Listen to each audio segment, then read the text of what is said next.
Let me get comfy here. I have my heating pad on my leg. I'm miserable,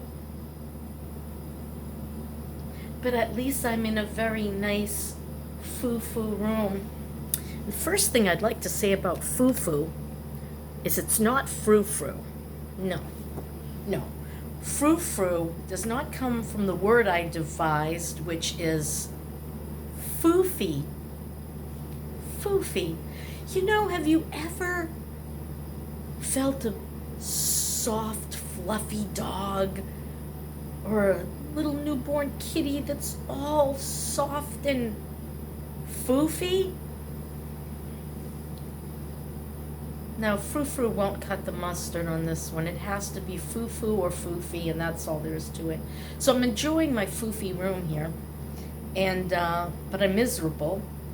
I had a terribly harrowing experience at Walmart 2 nights ago. It blew my mind, okay? I'm scared. So I was shopping, and I knew my leg was bad. And I didn't bother trying to see if any of the scooters, I'm fighting the scooter syndrome. I don't want to be the fat old lady on the scooter, okay? So I'm fighting it. I got my cane, I got my cart, and in my Quasimodo Walter Brennan demeanor, I'm going along with the cart, hunched over the cart rail, and dragging my right leg, cane in the cart, and my leg stopped working. The pain was excruciating. I'm dragging myself even worse now, and I'm looking for a dang bench. There wasn't one. In the other Walmart, there are benches everywhere. This one, there was none.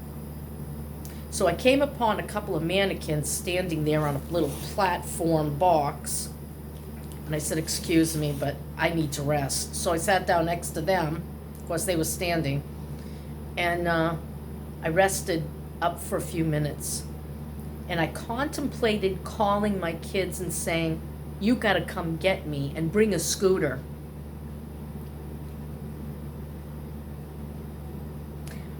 I know I need the operation to scrape out that joint, the acetabulum. What a word. Acetabulum. Anyway, I'm trying to avoid it because with that scraping out is still going to be rehab, and I have fibromyalgia, and I don't know how my body's going to react to this. Probably poorly, I would imagine. And then what if I can't rehab right? I discussed it with my general practitioner, and she said what she's seen, unfortunately, too often is instead of rehabbing the scraped out hip and leg, people rely on the other leg, like I'm doing now, and then that leg goes and they have to have that one scraped out, and then there's real problems because it's painful. It can be painful. And since I know how I am from past things like having teeth pulled, I suffer horribly from the smallest, inconvenient health issues. So, for 4 years, a friend of mine has been touting gluten-free living. And I'm like, I'm not going without bread. I'm ready. And then my daughter Rachel said it works. Unfortunately, she's having trouble sticking with it. But I'm doing it. This is my second day, and I woke up feeling like heck. I gotta tell you. Headaches? I never have a headache. Hello? Headaches? I wake up and I'm like, I feel like there's 1,000-pound anvil sitting on me. And I'm trying to drag my sorry butt around with this anvil behind me. or it felt like one. And I'm like, life is not worth living if you're like this. So I'm all wrapped up in my blanket because the AC makes my back hurt. But if I put it up any further, it gets too hot in here. And the management doesn't really listen to me about it. She said the fan, which I have on, is for keeping you cool, and the air conditioner is to keep the humidity down. That's her reasoning. When I said, look, this isn't working out, we need to do something different. So I just, grateful for the air conditioning, believe me. I certainly hope we don't lose it in a hurricane this year. Especially since my van, that AC is not working well, despite all the money I've put into it. I don't know. So, you can't escape to your vehicle, though I could get out of town if, a bad hurricane was coming. You can't stay in these apartments during a hurricane. If there's a warning, you're out of here. That's the rules. And if they catch you, they'll kick you out. So I'm not going to risk that. I'll either go to the kids' house, and if they have no AC in the summer, I'll just drive out of the area and go to a hotel that does have AC and stay there. So that's my hurricane escape plan. I know better than to go all the way to the other side of the state, because I remember friends of mine years ago during, was it Charlie? One of those. It was supposed to hit the Gulf really hard, the Tampa area. And so her and her husband left and drove over to the other side of the state and got a place in Orlando. And the hurricane switched and hit Orlando. She said she has never been so terrified in her entire life. The hotel was shaking from the winds. I can't even imagine. I would have been terrified too. That's one thing about Florida I really hate is hurricanes and tornadoes, and the things that, hurricanes you get an advance warning, but tornadoes, they just hit. There's no advance warning for tornadoes. They just suddenly develop and boom, down they come. Now they can tell you when they suspect there will be tornadoes and, watch out for tornadoes. Oh, here comes one. I mean, what are you supposed to do then? I guess it's the old saying, put your head between your knees and kiss your you-know-what goodbye. Because there's no underground shelters. This is Florida. It's sand, lime, which is, limestone, which is brittle. And that's why we have so many sinkhole problems. So it's sand, lime, and water. You just got to pray for the best. Yep. So, changing my life, changing my diet, and seeing if it makes a difference. I need to get this inflammation down. I've got to figure out what is the formula. So I'm no longer eating my breakfast cookies, which makes me very sad, but I know it's a necessity. And the only sugar I'm consuming right now is a teaspoon of maple syrup, real maple syrup, in my coffee.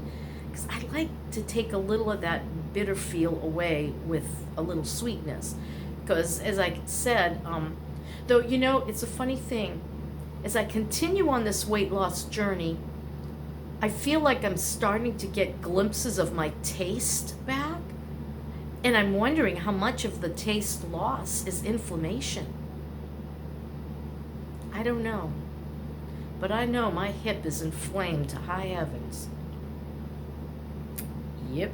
And it feels like rain's coming because my neck is all cramped up. Ugh. But I'm here today. And you know what? Despite my, They're minor health issues. My goodness, I've been watching this poor young woman, bless her heart, such a young woman with young children and a loving, wonderful husband. She has cancer, lung cancer. Never smoked a day in her life. Wasn't raised in a smoker's home. It's genetic. And she's struggling right now, possibly for her life. And I say to myself, look how lucky I am. I mean, yeah, I have to drag my butt around when I go to the store, and today I'm in too bad a shape to go get a roast chicken, so I'm gonna have tuna salad. But I'm not in the hospital. I'm not struggling with a life-threatening illness. I'm not homeless or down on my luck. I'm so blessed and well cared for. I'm loved. You guys love me, except for the haters, and they're just gonna have to hate, you know? It's very sad, but that's the way it goes, right? And something horrible must happen in their lives, something horrible to make them so nasty and bitter. To want to deny somebody happiness is sad. So that's where I'm at today, all bundled up, my heating pad on my leg, and I just had my breakfast, which a short is coming out first about my breakfast, and then just kind of an introduction to what I'm doing, which is gluten-free, and it's not particularly hard. I wasn't really prepared for it, and I wasn't going to start it for a couple weeks, but after that Walmart episode, I said, I'm doing it today. I will do anything to try to stop this from getting any worse. And I need to lose the weight faster. And Rachel's like, no, you don't want to lose it fast, do it slow. I can't walk. I can't walk. It's frightening to me to go from my apartment to the trash thingy. There's an indoor trash thingy, plus there's a dumpster. If you have bigger stuff, I have to walk down my hall, walk down the second hall, and throw my garbage into the little chute, trash chute. It's in a little room, and then there's a little chute door. You pull it open, throw your garbage in. Glad I can't smell. Anyway, that's the thing. The simple things you take for granted, I'm having a great deal of trouble doing. And I've just got to reverse this somehow. I don't want that surgery. I don't want to take those risks. So pray for me. And I'm sorry I haven't done my prayer list yet. I promise you I'll get to it, but don't think I don't look at the list and pray every time I think of you all. All of you. The good, the bad, and the ugly. Because I know that life situations can make a person the way they are, and we shouldn't hate them. We shouldn't hate them. We gotta love one another. Yeah. Okay, that's my story. I'm sticking to it, and I'm gonna watch a movie. One of the little girls that I watched that is just decorated her bedroom, or maybe that was an old one, but it came up on my feed. She says every spring she watches Tuck Everlasting. I have not seen that movie in forever. I'm going to go on YouTube and see which ones are free and watch it. And then I have babysitting this afternoon, about 4 o'clock. And then, and this is Thursday, right? So I do Thursday and Friday, and I told them I simply cannot do Saturday night because there's something going on. And I'm not going to tell you until it goes on. That's it for now. Thanks for watching. Bye.